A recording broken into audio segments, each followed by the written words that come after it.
Buenos días, hermanos. Todos de pie, por favor. Buenos días y bienvenidos. ¿Cómo están? Bien. Animados. Yo estoy animado.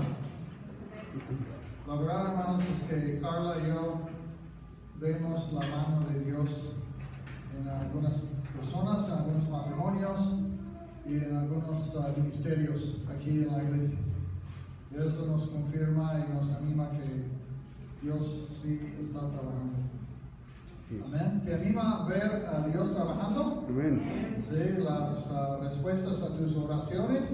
Amén. Claro que sí, ¿no? Muy bien. Pues vamos a orar, hermanos, para empezar nuestro servicio dominical. Oro por la iglesia. Hace 8 días hablamos de la oración. Todos queremos que esta iglesia sea una iglesia de amor, ¿no? Que haya más amor aquí en la iglesia. ¿Sí? ¿Quieres que haya mucho amor aquí en la iglesia? Amén. Pues una excelente manera de ver este amor es la oración los unos por los otros. ¿Sí?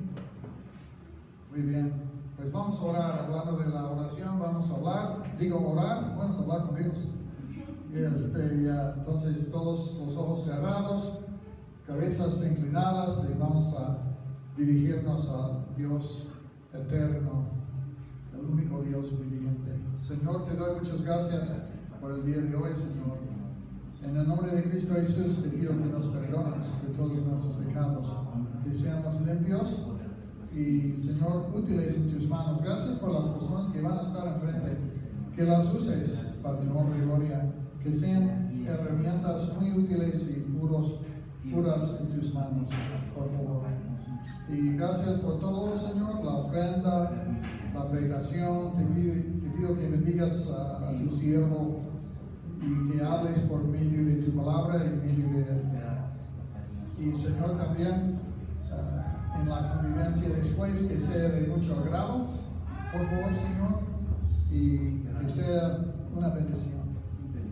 Y que las personas que vienen aquí, que reciban de ti lo que necesitan, Señor. Si es consuelo, consuelo. Si es reto, reto. Si es ánimo, ánimo. Si es más esperanza, que sea más esperanza. Por favor, Señor, que uses tu palabra sobre todo para tus propósitos en nuestras vidas. Que seamos transformados, por favor. Y también que esta iglesia sea transformada y que sea un lugar de amor, de paz, de apoyo mutuo en lo que es bueno y en la oración. Gracias, Señor, te doy. A ti sea la gloria y honra. En el nombre de Cristo Jesús. Amén. Muy bien, pues quédense parados porque voy a pedir a los miembros del grupo de alabanza que pasen, por favor. Y vamos a cantar. Amén. Amén. Yo quiero cantar. ¿Quieres cantar? Sí. Yo sé que ustedes cantan en la semana, ¿eh? Pues que sean cantos que agradan a Dios.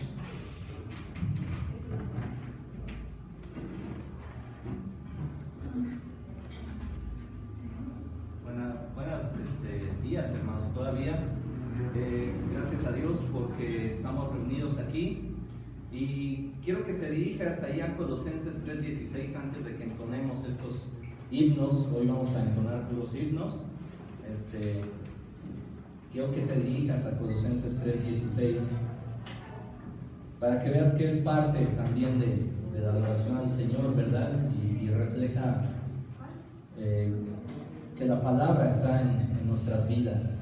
Lo que cantamos refleja cuánto hay de la palabra en nuestras vidas. Y Colosenses 3:16 dice: la palabra de Cristo more en abundancia en vosotros, enseñándoos y exhortándoos unos a otros en toda sabiduría, cantando con gracia en vuestros corazones al Señor, con salmos e himnos y cánticos espirituales. Quiero que veas que dice ahí cantando con gracia. Podríamos decir con gratitud al Señor, ¿verdad? Entonces, no dice que cantemos como un gran tenor y solo esa alabanza es acepta al Señor. Qué bueno si tienes la voz para hacerlo, gloria a Dios. Pero aún si no, hermano, no debes de callar, debes de acompañar, porque no estás, no es una obligación con nosotros los que estamos aquí, sino es una gratitud al Señor, como dice este texto. ¿Okay? Así que acompáñanos, por favor, con estos cánticos, con estos himnos, y que sean para la gloria de Dios.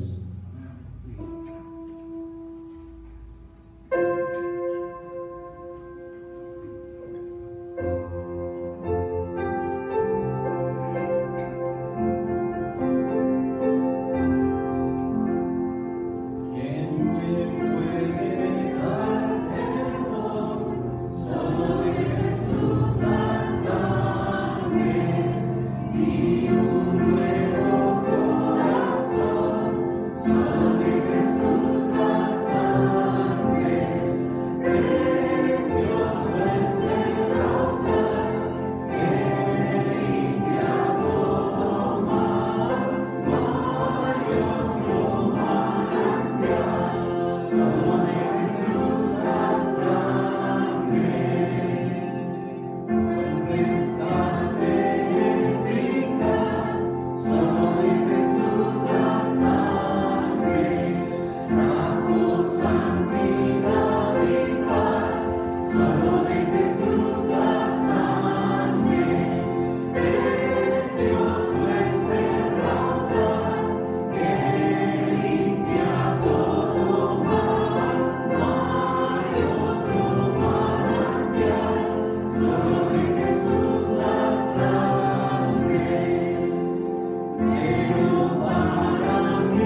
Todos estos himnos están enfocados precisamente en la cruz, como cantábamos, en el sacrificio de nuestro Señor Jesucristo a favor de nosotros, para asegurar no solo ganar, sino asegurar nuestra salvación.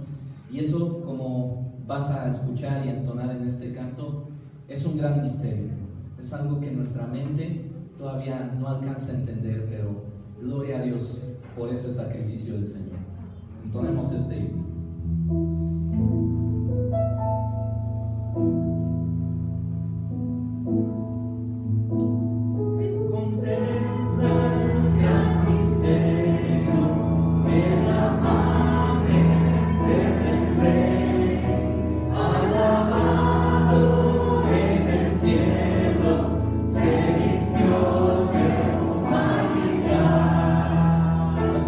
Mundo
gracias al Señor también con este himno que dice precisamente, dad gracias, dad gracias.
Precisamente para escuchar la palabra del Señor, este último himno dice muestra a Cristo precisamente revelado en su palabra, revelado en la Escritura, en la enseñanza que vamos a recibir, que ese sea el anhelo de nuestros corazones.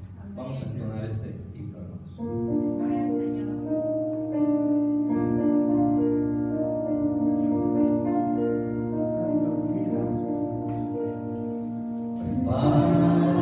Dios mi corazón para recibir,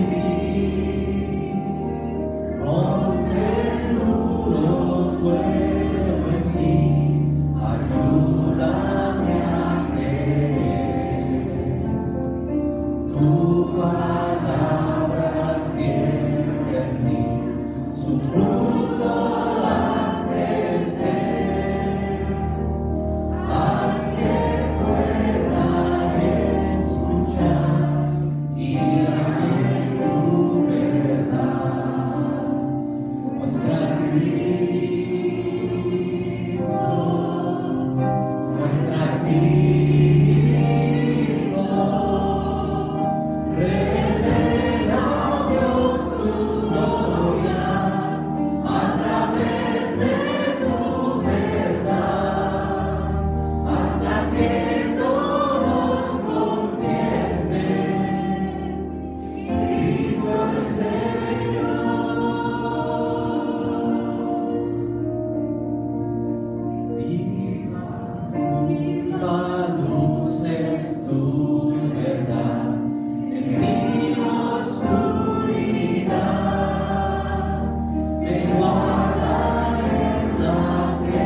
Cristo, nuestra Cristo, nuestra Cristo, revela, oh Dios, tu gloria a través de tu verdad, hasta que todos confiesen, Cristo es Señor.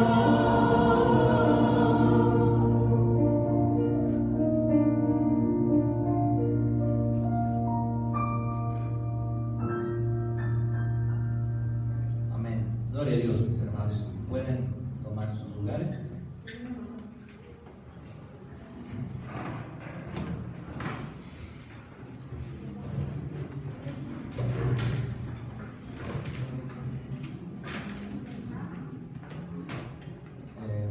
No sé si hay algún aviso. Muy bien, hermanos. Gracias a Dios.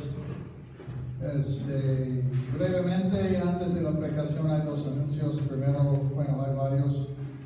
El uno es después del servicio va a haber la clase de lenguaje manual, ¿verdad? Lenguaje de señas después del servicio. Igualmente va a haber el ensayo de los cantos para la Navidad.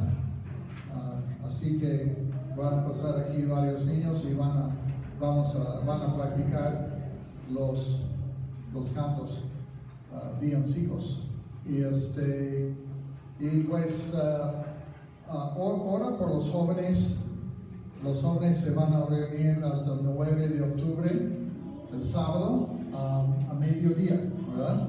Mediodía 9 de octubre, sábado, aquí. Entonces ora mucho por los jóvenes, que es un grupo animado, unido, un grupo que se apoya mutuamente y también que hay un buen pastoreo de los jóvenes, ¿verdad? Así que ya tienes tarea, ¿verdad? Orando por los hermanos con detalles es un trabajo. No sé si lo has hecho.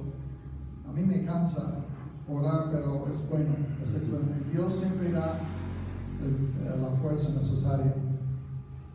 Voy a pedir a los niños que suban para sus clases y las maestras, por favor. Y vamos a escuchar la palabra de Dios.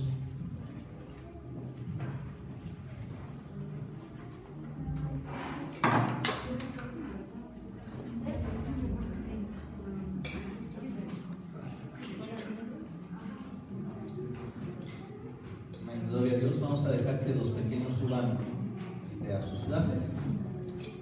Bueno, y unos ya no son tan pequeños, ¿verdad?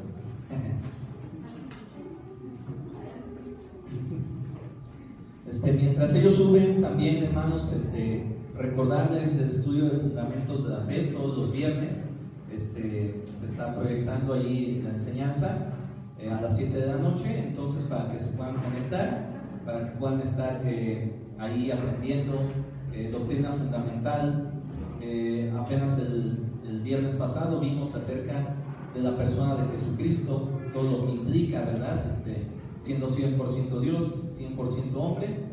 Y el próximo estudio va a ser precisamente sobre lo que cantamos hoy, la obra de Cristo a favor de nosotros y todo lo que implica. Entonces les invito a que nos acompañen ahí el viernes a las 7 p.m. en Fundamentos de la Fe. Bueno, antes de entrar en el mensaje, hermanos, vamos a poner en oración, ¿verdad? Vamos a ponerlo en las manos del Señor y acompáñenme en una oración inclinando su rostro. Padre Santo y bendito, te damos muchas gracias, Señor, porque tú eres bueno, eres fiel, Señor, misericordioso, y como hemos cantado, Señor, aún no podemos entender, Señor, es un gran misterio para nosotros el que tú, siendo Dios, Señor, teniendo total comunión con el Padre, Señor, desde la eternidad, te vestiste de humanidad, descendiste con humildad, Señor, a esta tierra para rescatar a pecadores que no merecíamos nada de ti, Señor. Y sin embargo, Señor, en la narración que estamos viendo del Evangelio de Marcos, hoy nos toca ver, Señor, un momento duro, un momento difícil, precisamente en este camino hacia la cruz, Señor, pero que no escapó de tu control ni del Padre. Y esto nos debe enseñar muchas cosas también a nosotros, Padre.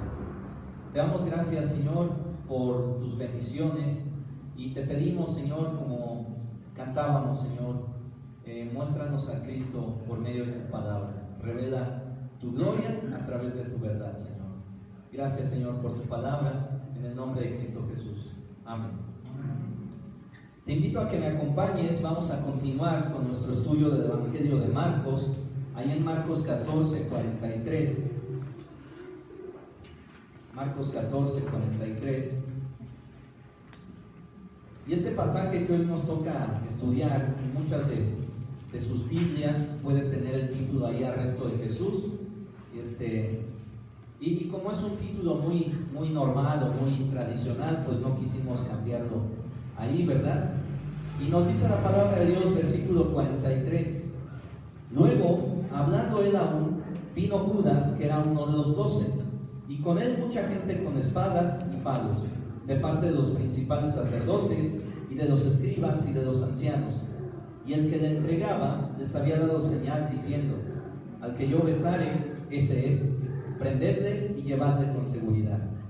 Y cuando vino, se acercó luego a él y le dijo: Maestro, maestro, y le besó. Entonces ellos le echaron mano y le prendieron.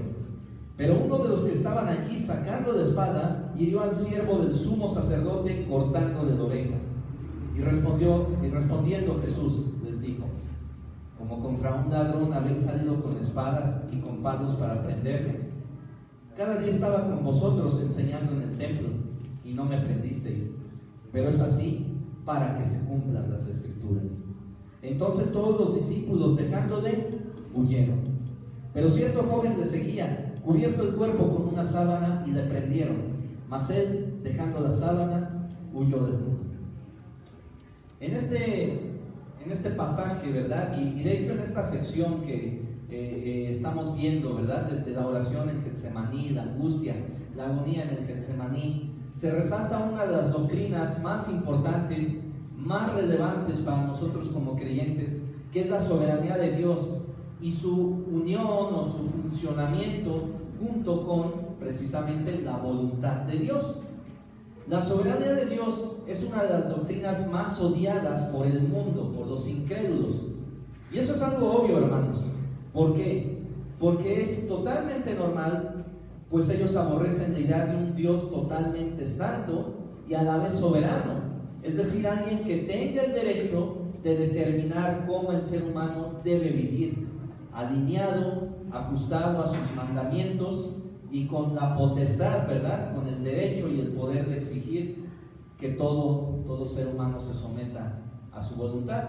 Eso es precisamente lo que alguien que no ha sido redimido por el Señor, alguien que no ha nacido de nuevo, no ha sido transformado su corazón, eso es lo que odia, porque él cree ser el dueño de su destino, el dueño de su alma, y no quiere estar sujeto, obviamente, a Dios. Paradójicamente, hermanos, en los últimos tiempos, en los últimos 20 años tal vez, también esta doctrina de la soberanía de Dios es muy puesta en tela de juicio por los mismos cristianos. Te doy un ejemplo. Si tú le preguntas a los congregantes de una iglesia, de una misma iglesia, ¿crees que Dios es soberano? ¿Crees que la voluntad de Dios es agradable y perfecta? ¿Crees que Dios tiene el control sobre cada aspecto de tu vida? Seguramente te van a responder que sí. La respuesta va a ser un rotundo y unánime sí. Sin embargo, si le preguntas a ese mismo grupo, ¿crees que las pruebas, el mal, la enfermedad, la escasez son usadas por Dios como parte de su voluntad para trabajar en tu vida? Muchos que profesan ser cristianos, que dicen ser cristianos y que asisten a congregaciones cristianas, ya no sería tan unánime su sí, ya no sería tan rotundo su sí. Y esto se debe a que no tenemos un entendimiento bíblico de la soberanía de Dios y de su perfecta voluntad. Creemos que solo lo que desde nuestra perspectiva para nosotros es bueno, solo eso es la voluntad del Señor. Solo ahí está obrando la soberanía de Dios. Pero lo que nosotros consideramos malo, tiempos difíciles, enfermedad, males, etc. No, eso es obra del enemigo, ¿verdad? Eso es obra de Satanás, está actuando ahí. Y no siempre es el caso, hermanos. Así que tras estudiar este pasaje, si alguien llega a albergar esta idea, si alguien tiene esta idea, espero que sea corregido mediante lo que vamos a aprender en este pasaje.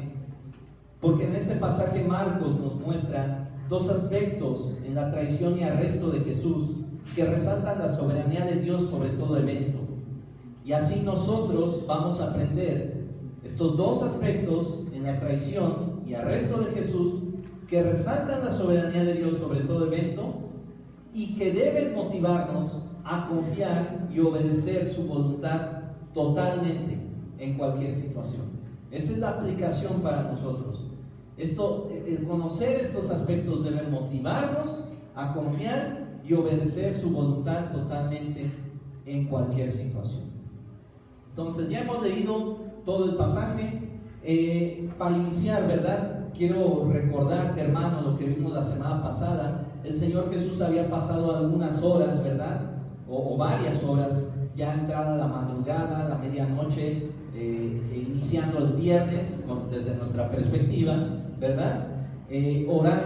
Orando en agonía, en oración al Padre, pidiendo el socorro, la ayuda, porque sabía que la cruz estaba cada vez más cerca y sabía lo que implicaba por primera vez y por única vez además en la historia de la relación de la Trinidad, por primera y única vez, cuando estuviera cargando los pecados de todos aquellos que Él ha redimido y redimirá, la relación perfecta con su Padre se iba a romper. Durante 3 horas donde el Padre tenía que descargar real y verdaderamente su ira para que el pago por nuestros pecados fuera satisfecho, fuera cumplido. Entonces imagínate, precisamente es lo que vimos la vez pasada en la oración en el huerto de Getsemaní. A la vez era un periodo de preparación espiritual para lo que venía, y todo esto, ¿verdad?, como vimos la semana pasada, contrastaba mucho con la actitud de los discípulos, que las 3 veces que fue el Señor que regresó para ver si estaban orando, no estaban orando. ¿Qué estaban haciendo? Estaban dormidos, ¿verdad? No tomaron en serio ese momento. Y precisamente, ¿verdad? Versículos 41 y 42, ahí les dice a los discípulos que la hora de su arresto y la traición anunciada habían llegado. Y en el versículo 43, que es el que abre nuestro pasaje, Jesús les está diciendo: ahí viene, se acerca. Mientras Él aún está hablando, ellos ya empiezan a ver a Judas y a la multitud que se está acercando para arrestar al Señor Jesús, para consumar esta traición hacia el Maestro. Según Juan 18:2, Judas conocía la ubicación, donde estaban, ahí en el huerto de Getsemaní, aunque nosotros podríamos decir, bueno, un huerto, no puede ser un lugar tan espacioso. Recuerda, estaban en el monte de los Olivos. Precisamente Judas sabía la ubicación porque era un lugar habitual al que ellos acudían, al que Jesús los llevaba, probablemente a orar también, probablemente a orar en privado. Versículo 43 inicia diciendo: luego, hablando él aún, vino Judas, que era uno de los 12. Esa frase, hermanos, era uno de los 12. Marcos intencionalmente la coloca ahí para enfatizar, para señalar la relación íntima que Judas había tenido con el Maestro, con Jesucristo. Si tú ves y te lees los 4 evangelios, ¿verdad? Mateo, Marcos, Lucas y Juan, en ninguna de la narración de los evangelios vas a encontrar que, aunque Jesús ya sabía desde el momento en que seleccionó a Judas como uno de los 12, desde ese momento y desde la eternidad pasada, Él sabía que Judas iba a ser el traidor entre ese grupo de los 12. Pero en ningún evangelio tú ves que lo haya tratado distinto durante todo ese proceso. Como decimos aquí, no le hizo el buchi. Nunca vemos eso. Participó de las mismas cosas que los otros 11. Vio directamente en un lugar privilegiado los milagros, el poder del Señor Jesucristo, incluso para levantar personas muertas.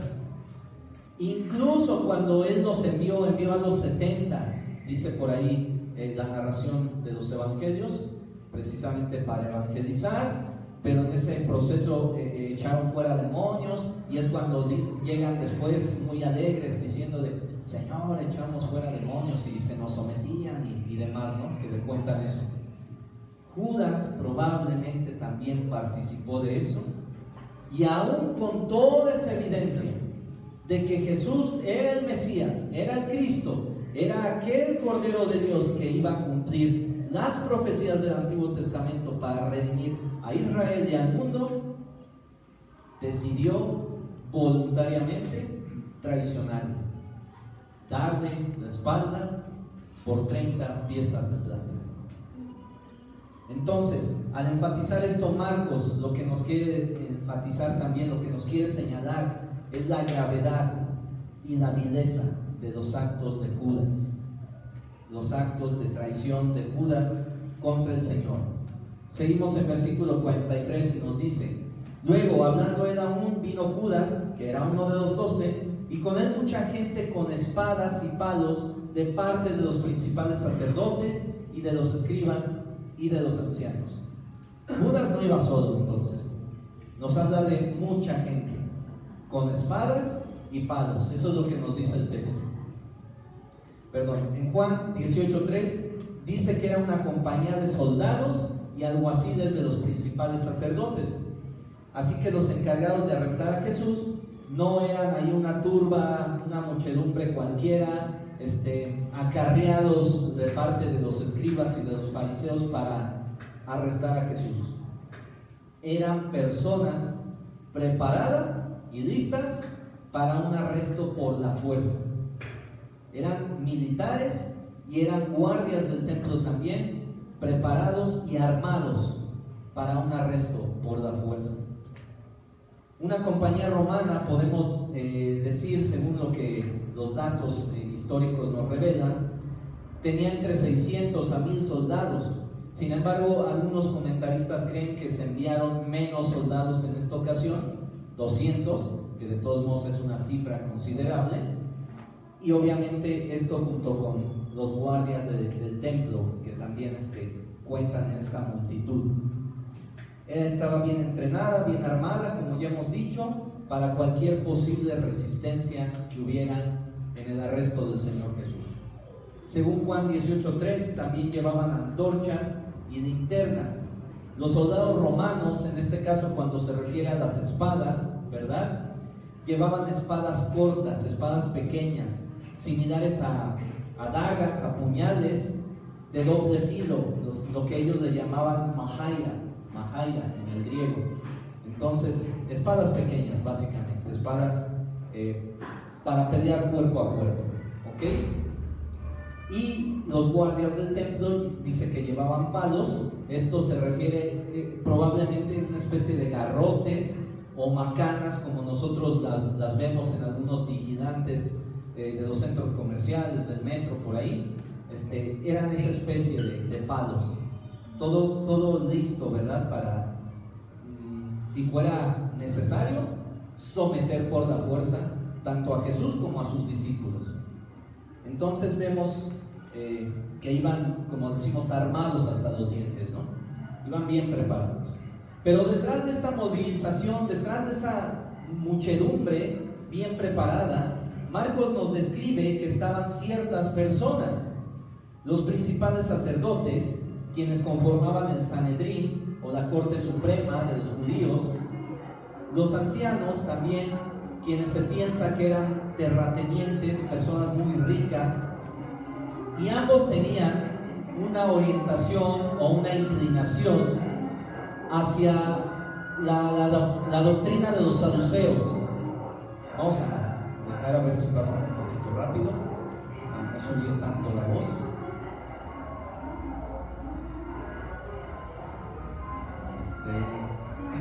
O si a alguien se le antojó un helado, ya sabemos a quién echarle la culpa.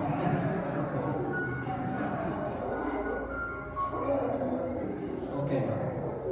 Entonces, estos principales sacerdotes y ancianos, ¿verdad?, estaban inclinados a la tradición de los saduceos, que ya los vimos en el Evangelio de Marcos. No creían en la resurrección, no creían en los ángeles. Fueron los que le quisieron poner la trampa ahí con la pregunta de quién va a ser esposa, ¿no?, en el cielo. Esta mujer que todos los hermanos la habían tomado por esposa.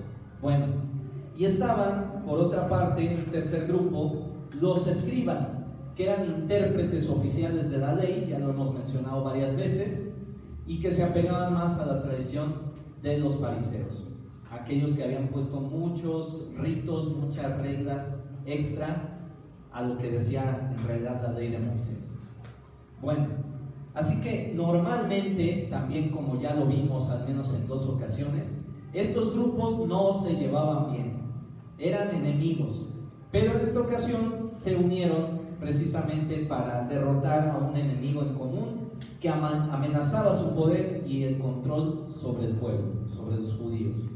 Seguramente estas fueron las personas que se encargaron de ir como representantes del pueblo y convencer a los romanos de que el Señor Jesucristo era una amenaza real para el imperio, alguien que promovía la rebelión contra los romanos, alguien que promovía un reino diferente, un rey diferente al César que ellos tenían.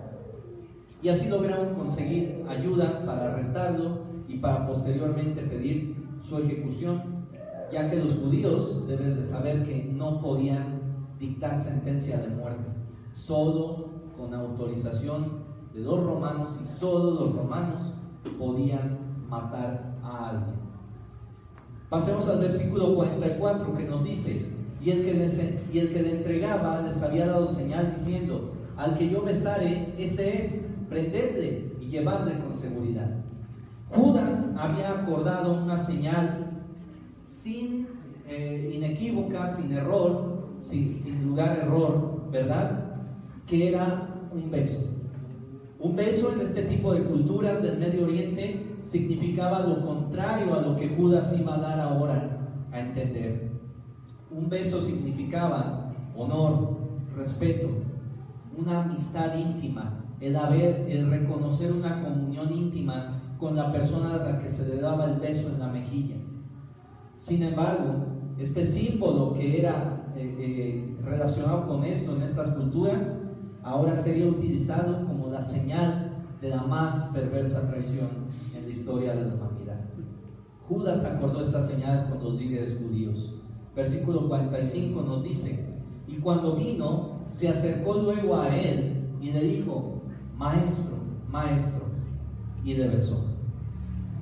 A pesar de su actuar hipócrita con la traición que estaba consumando, Judas aún se atrevió a llamar maestro o rabí al Señor Jesús. Permítanme cambiar la fila, hermanos.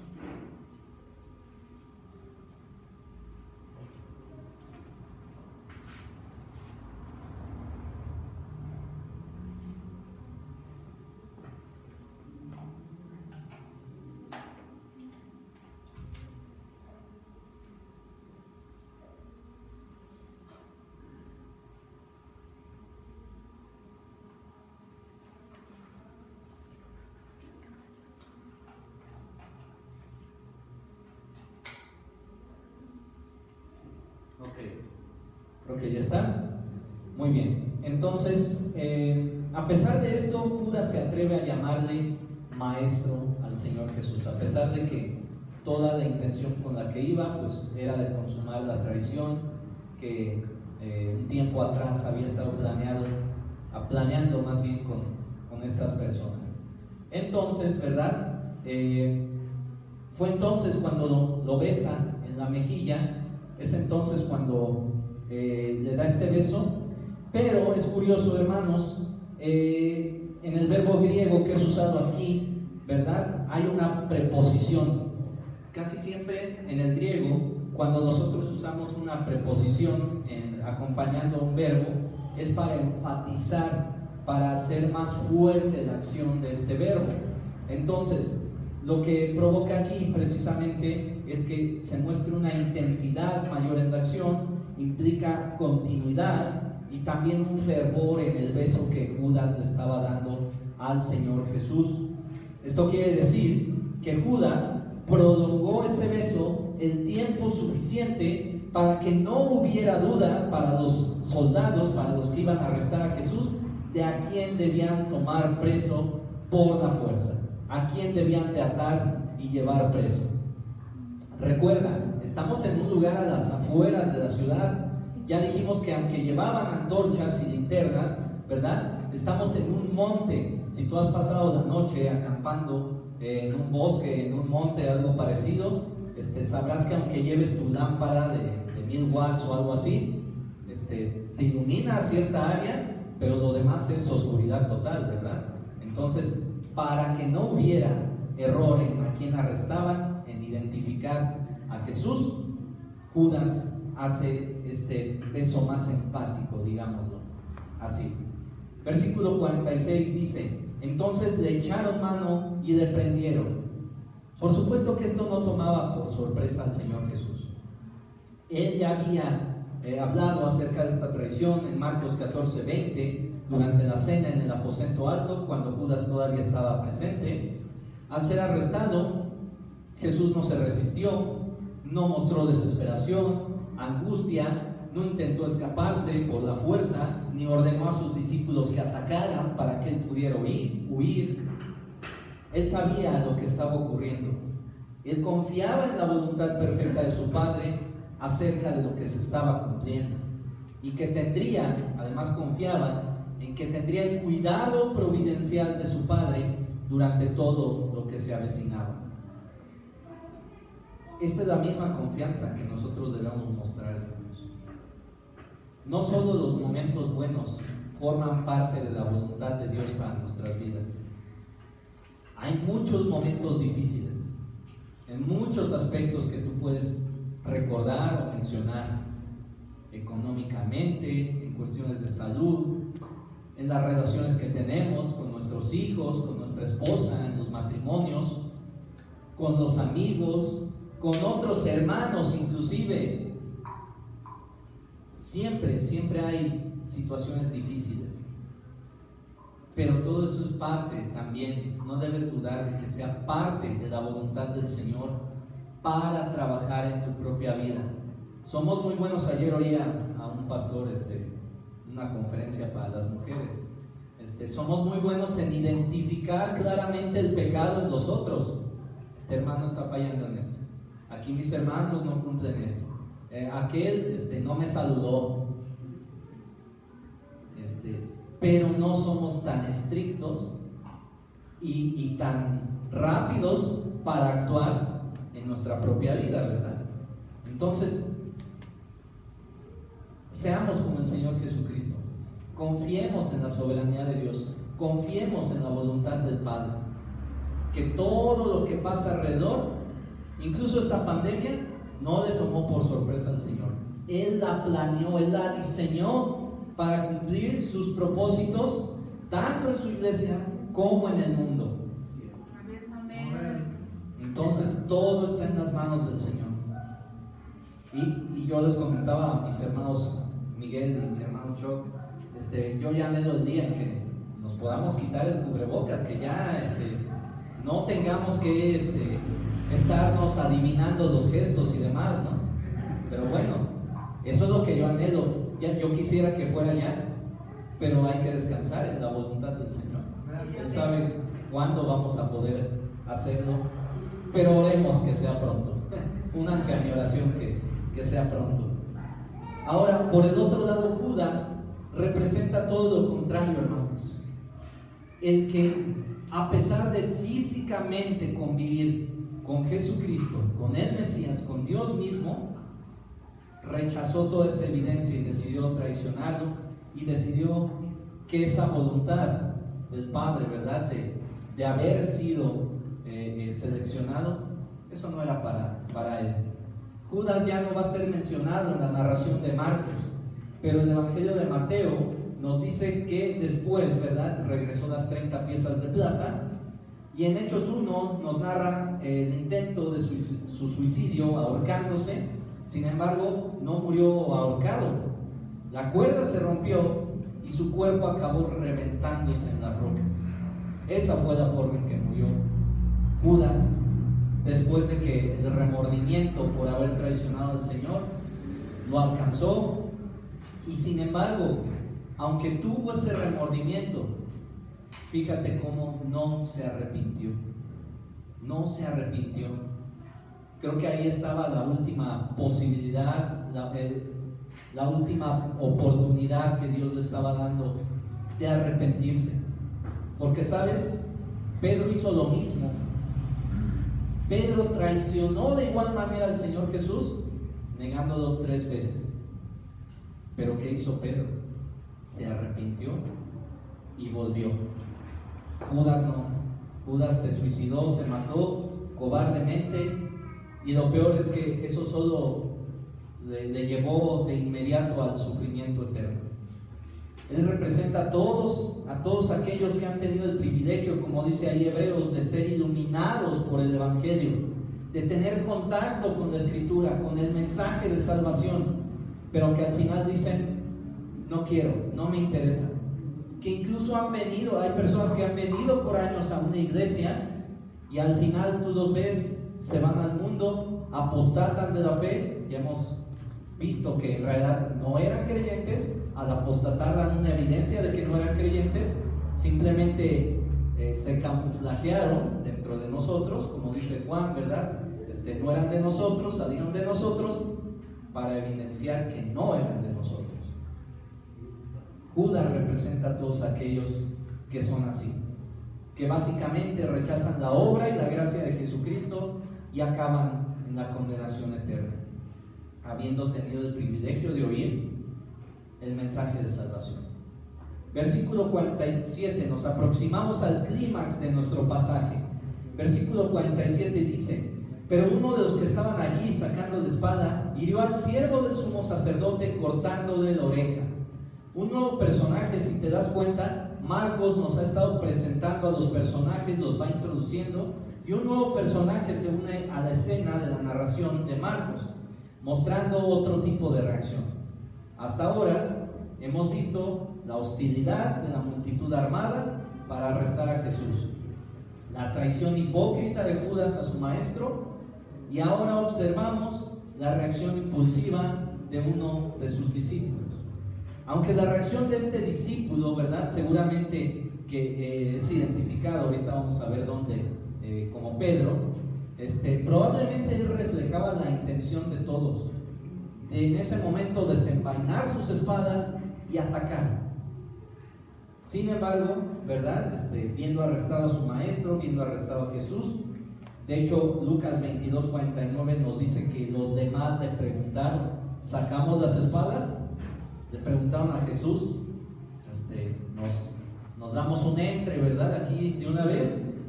Y Jesús les dijo que no. Solo Pedro fue, a pesar de lo que Jesús dijo, quien impulsivamente, ni siquiera se esperó, lanzó el golpe hiriendo en la oreja a Malco, el siervo del sumo sacerdote. Así los identifica Juan 18:10. Muchos dicen, ¿verdad?, y esto lo hemos platicado, que probablemente erró el golpe Pedro, le estaba apuntando o a la garganta o a la cabeza para matarlo. Hierra el golpe, le da solo en la oreja, y no dudamos que la acción de Pedro era con la intención de precisamente demostrar lo que el Señor Jesús ya le había dicho, que lo iba a negar 3 veces, demostrar su valor delante de él, de decir: mira, no te voy a negar, tan no te voy a negar que soy capaz de matar por ti. Pero esa no era la reacción que debía mostrar. Así no debía reflejar su amor y lealtad a Jesús. Como vemos, ¿verdad?, milagrosamente el Señor restaura la oreja. No es que haya pedido el botiquín y vamos a hacerle una sutura y llévenlo al quirófano. Milagrosamente toma la oreja, la coloca de nuevo en su lugar, totalmente funcional de nuevo. Y Jesús le menciona entonces dos razones por las cuales Pedro había reaccionado mal. La primera, si gustas acompañarme a Mateo 26, 53. Mateo 26, 53. Dice así: ¿acaso piensas que no puedo orar a mi Padre y que Él no me daría más de 12 legiones de ángeles? En la historia de Sodoma y Gomorra, ¿cuántos ángeles fueron necesarios para destruir esas ciudades? 2. Entonces, imagínense lo que Jesús le está diciendo a Pedro. Mira, si esto no fuera parte del plan de mi Padre, si no estuviera en control de estas acciones de mi Padre, yo en este momento doy la orden y vienen no 2, vienen legiones de ángeles para socorrerme y para librarme de estos soldados, y ni siquiera los tienen que tocar. Doy la orden y desciende fuego sobre ellos y los consume. Pero precisamente Jesús sabía que esta era la voluntad de su Padre, que fuera arrestado, que fuera llevado a un juicio falso, que fuera condenado con tal de morir, llegar al punto de morir en la cruz en favor de pecadores como nosotros. La segunda razón por la que estos eventos eran la voluntad del Padre, el cumplimiento de las profecías del Antiguo Testamento. Ahí adelante, Mateo 26, 54 dice: pero ¿cómo entonces se cumplirían las Escrituras de que es necesario que así sea? Jesús estaba enfocado en el cumplimiento de las Escrituras. Las Escrituras a lo largo de la palabra de Dios son tomadas como un sinónimo, ¿verdad? La palabra de Dios, las Escrituras, como un sinónimo de la voz de Dios hablándonos a nosotros. Hoy, hermano, no te va a hablar audiblemente del Señor, te va a hablar por medio de la Escritura. Entonces, cuando el Señor Jesús dice aquí, para que se cumplieran las Escrituras, prácticamente está diciendo, para que se cumpla lo que Dios quiere, la voluntad revelada de Dios.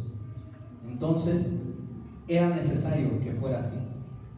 Finalmente, en el versículo 48, llegamos al núcleo, al clímax de nuestro pasaje, donde vemos la reacción de Jesús ante la traición de Judas, que estaba culminando en su arresto. Vamos a ver una reacción muy diferente a la de todos los demás personajes que han intervenido hasta ahorita. Una reacción de confianza en la soberanía de Dios, en el cumplimiento de la voluntad de su Padre, que nos debe dejar impresionados y que debe ser un ejemplo para nosotros. Versículo 48 nos dice: y respondiendo Jesús les dijo, como contra un ladrón habéis salido con espadas y con palos para prenderme. Cada día estaba con vosotros enseñando en el templo y no me prendisteis, pero es así para que se cumplan las Escrituras. Jesús señala que lo están arrestando como a un ladrón, y aquí esta palabra ladrón se usaba para los bandidos más viles, los salteadores de camino, y en especial los romanos la usaban para describir a los celotes, que era un grupo extremista. Podríamos compararlos con los terroristas hoy en día. Era un grupo judío extremista que se dedicaba precisamente a fomentar la rebelión contra el Imperio Romano y a asesinar soldados romanos, a asesinarlos mientras hacían su guardia y demás cosas. Por eso se les consideraba delincuentes políticos. Ahora, la palabra básicamente aquí, eso es a lo que están comparando al Señor Jesús, a uno de esos ladrones, a un delincuente político. Y aquí la palabra básicamente que describe el arresto, prenderle, ese verbo, se refiere a alguien que se resistiría, la palabra ladrón, alguien que se resistiría por la fuerza a su arresto. Sin embargo, no era el caso del Señor Jesús. El verbo prender, ahora sí, en el versículo 49, hace referencia a un arresto por la fuerza o con el uso de la fuerza. En este momento ya estaba el Señor Jesús arrestado, ya lo habían atado, probablemente con sogas, ¿verdad? Para que no escapara, para que no intentara escapar, y lo iban a escoltar precisamente al Sanedrín a iniciar ese juicio falso para declararlo culpable. Ahora, lo que Jesús les quiere decir con toda esta expresión es que si realmente él fuera tan agresivo, si realmente fuera una amenaza para el Imperio Romano, como para enviar a este tipo de multitud para arrestarle, ¿por qué no lo habían arrestado desde el lunes cuando hizo la limpieza del templo? ¿Por qué no lo habían arrestado en otro tiempo cuando estaba enseñando ahí en el templo? Jesús descubrió la hipocresía de estos líderes, de estos judíos, que estaban haciendo esto cuando ninguna multitud favorable a Jesús estaba presente. Y no lo hacían a la luz del día, lo estaban haciendo al amparo, al cobijo de la oscuridad, de las tinieblas, igual que sus obras, que eran malas, que eran de las tinieblas. Sin embargo, ¿verdad? Jesús se encontraba en calma, porque como dice el versículo 49, él mismo respondió: pero es así para que se cumplan las Escrituras. Su soberanía provenía de saber que el Padre, su tranquilidad provenía de saber que el Padre, en su soberanía y en su voluntad, había ordenado todas estas cosas y que todo debía cumplirse tal cual para efectuar el perfecto sacrificio que abriera las puertas de la salvación a la humanidad caída, a la humanidad sumergida en el pecado. Acompáñame a Juan 10:17, donde él mismo declara el control que también tenía sobre estas cosas. Juan 10:17 y 18.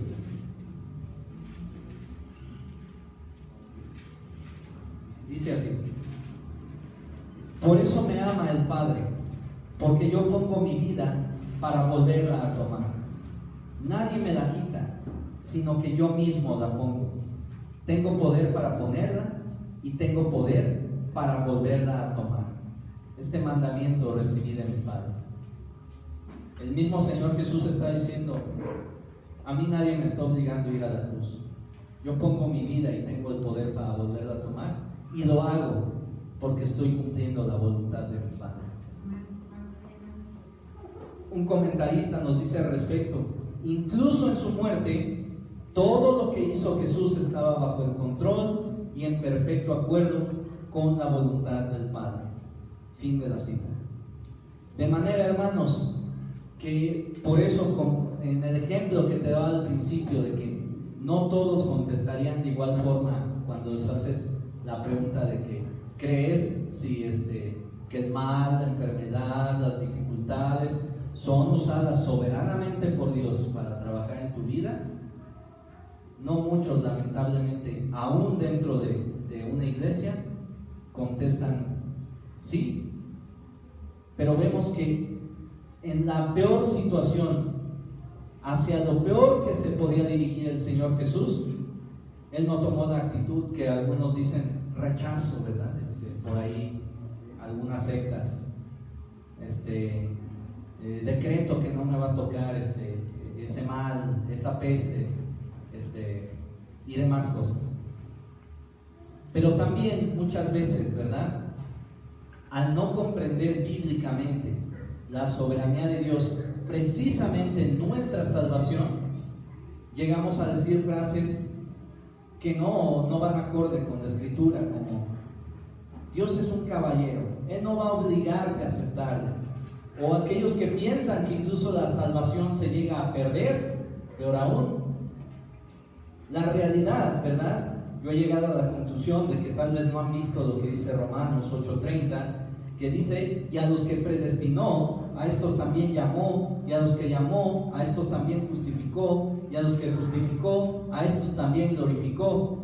Todos los verbos en este pasaje están en pasado, aunque a muchos de nosotros el Señor aún no nos ha glorificado, porque no hemos muerto, no hemos ido a su gloria, o Él no ha venido por su iglesia, pero porque el Señor nos da la certeza de que desde la eternidad yo te escogí e hice todo lo necesario para que tú vinieras a mí. Yo te traje a mí, yo te predestiné, yo te llamé, yo te justifiqué. Y aunque todavía lo vivimos nosotros en una perspectiva de futuro, para Dios ya es un hecho. Yo te glorificaré. Gloria a Dios por eso, ¿verdad? Y así podemos encontrar muchos pasajes. Un maestro del seminario nos comentaba a nosotros, cuando yo empecé a predicar Isaías, cuando yo estudié Isaías, cambió totalmente mi manera de vivir, mi vida cristiana cambió. Isaías es uno de los libros que precisamente enfatiza más la soberanía de Dios. Y a mí me tocó alguna vez predicar solo un pasaje, pero con eso tuve, hermanos. Desde antes, de hecho, el Señor ya había tratado en mi vida respecto a esta doctrina, y la realidad es que nada escapa de su control. Y esa es, no me acuerdo si es Spurgeon quien decía, la soberanía de Dios es la almohada de los cristianos sobre la cual podemos descansar y dormir tranquilos. Entonces, confiemos en el Señor, reaccionemos más como el Señor Jesucristo. Por ahí en la semana oímos una noticia de que una empresa de préstamos inmobiliarios en China no es capaz ya de pagar su deuda, que se puede avecinar otra crisis como la de 2008, 2009, y nos ponemos a pensar, ¿no? ¿Qué va a pasar? ¿No? Tenemos pandemia, tenemos dificultades económicas. Bueno, estamos en las manos del Señor, seguros en Cristo, mis hermanos. No digo que ya no veas las noticias y que no tomes previsiones, pero a final de cuentas se hará la voluntad del Señor. Amén. Y por último vamos a ver rápidamente estos 3 versículos que nos quedan. Versículos 50 al 52. Es una historia curiosa e incluso hasta graciosa que nos narra aquí Marcos, ¿verdad? Hasta cierto punto. Dice, versículo 50, entonces los discípulos dejándole huyeron, pero cierto joven le seguía cubierto el cuerpo con una sábana y le prendieron, mas él, dejando la sábana, huyó desnudo. La reacción de los 11 discípulos, ¿verdad?, fue huir. Pero ¿por qué reaccionaron de esta manera, con este pavor, con este miedo, yéndose totalmente, dejando en soledad al maestro, bueno, en aparente soledad, ¿verdad?, al maestro? Ya que vieron que él no pondría resistencia a su arresto, el temor los invadió y salieron corriendo para evitar ser arrestados. Pero esto fue consecuencia de que no estaban espiritualmente preparados. En Getsemaní no solo Jesús debía de haber estado orando, también los discípulos, pero se durmieron. Humanamente nosotros entendemos, ¿verdad?, que muchas veces el sueño nos gana y demás, pero ante la situación que Jesús ya les había planteado que iban a enfrentar, que Él iba a enfrentar, debieron tomarse con más seriedad la oración, resistir a ese sueño y ponerse a orar y prepararse espiritualmente. No lo hicieron, y por eso en el momento entraron en pánico y huyeron. Por supuesto, el Señor en su omnisciencia ya sabía que esto ocurriría, y lo mencionó ahí en Marcos 14:27, algo que predicó nuestro hermano Miguel. Dice, entonces Jesús les dijo, todos os escandalizaréis de mí esta noche, porque escrito está, heriré al pastor y las ovejas serán dispersadas. Sin una guía, sin el líder, sin el maestro, se dispersaron las ovejas. Aún así, ¿verdad?, era su responsabilidad tomar en serio la oración, como lo es para nosotros. Y después solo Marcos menciona este episodio del joven, que algunos comentaristas dicen que era el mismo Marcos que estaba ahí con él. Si tú recuerdas, en el inicio, esto se explicó, ¿verdad?, en el inicio del Evangelio, Marcos no fue un discípulo propiamente, ¿no?, uno de los 12, de los 11 verdaderos. Él es el que escribe, hace de escritor de lo que Pedro le está narrando. Entonces probablemente estaba cercano a Pedro también en ese momento, y él se asoma para ver, probablemente también estaba dormido, porque ¿para qué se puso una sábana, no? ¿Para qué llevaba una sábana? Se envuelve ahí en esa sábana, sale a ver qué está ocurriendo, se acerca a ver, lo arrestan, dice la escritura aquí que ya lo habían prendido, pero entonces se despoja de la sábana y huye desnudo.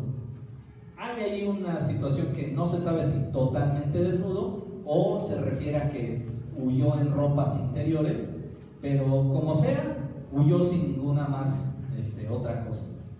Y probablemente, no podemos asegurarlo, pero probablemente era Marcos. Así que, hermanos, en todo este caos, nuestra referencia debe ser el Señor Jesucristo de nuevo.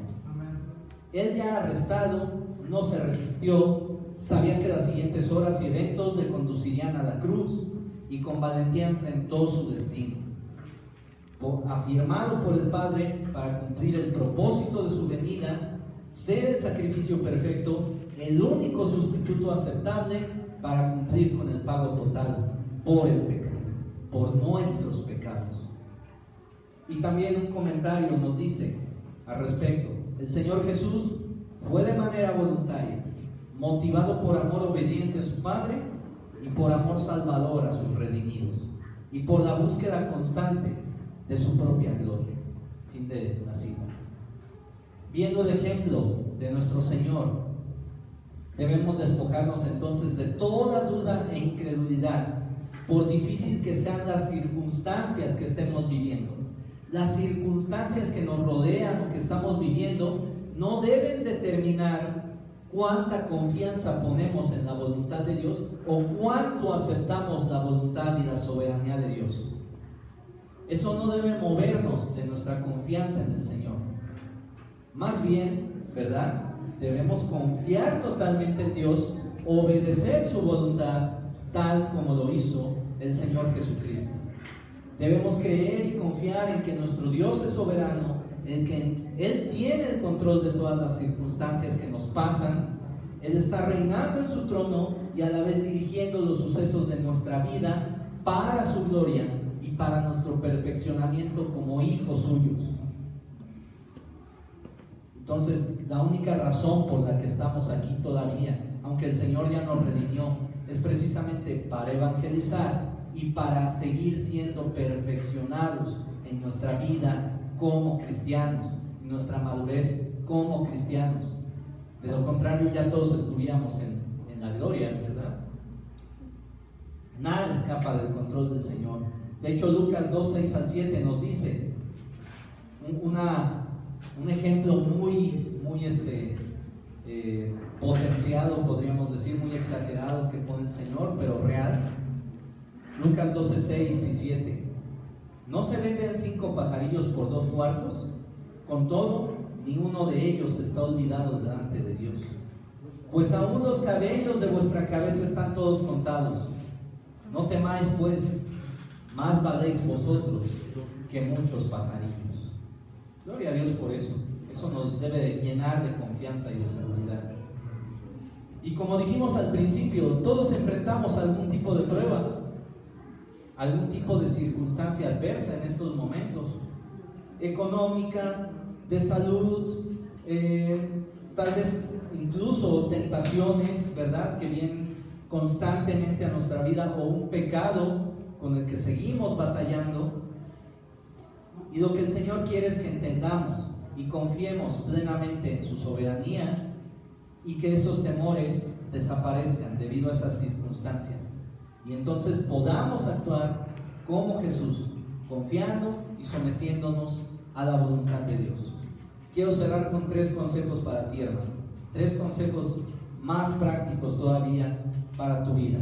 Número 1, medita en la Biblia y ora a Dios. Cuando tengas cualquier circunstancia, incluso tentación, que estés enfrentando la tentación de caer en algún pecado que ha sido difícil para ti o que aún no dejas, medita en la palabra. Ve si hay algún ejemplo de una persona en la Escritura que ha enfrentado lo mismo que tú y ve cómo reaccionó. Y sigue su ejemplo si él reaccionó de acuerdo a la voluntad de Dios. Ahora, también tú debes de hacer lo que te corresponde. Tienes un problema, una deuda por ahí? Trata de hacer los ajustes en tu presupuesto para pagarla lo más pronto posible. ¿Tienes algún problema de salud? Busca las alternativas médicas que puedan resolver ese problema. ¿Es un pecado? ¿Batallas contra un pecado que no has podido dejar? Busca consejo en la palabra y corta definitivamente todo aquello que puede encender ese pecado, que puede fomentar ese pecado, esa tentación. Y ora confiando en que Dios te está escuchando y respondiendo. Toma las medidas necesarias, pero al final de cuentas, ora confiando plenamente en Dios. Número 2, pídele a otro hermano que ore por ti.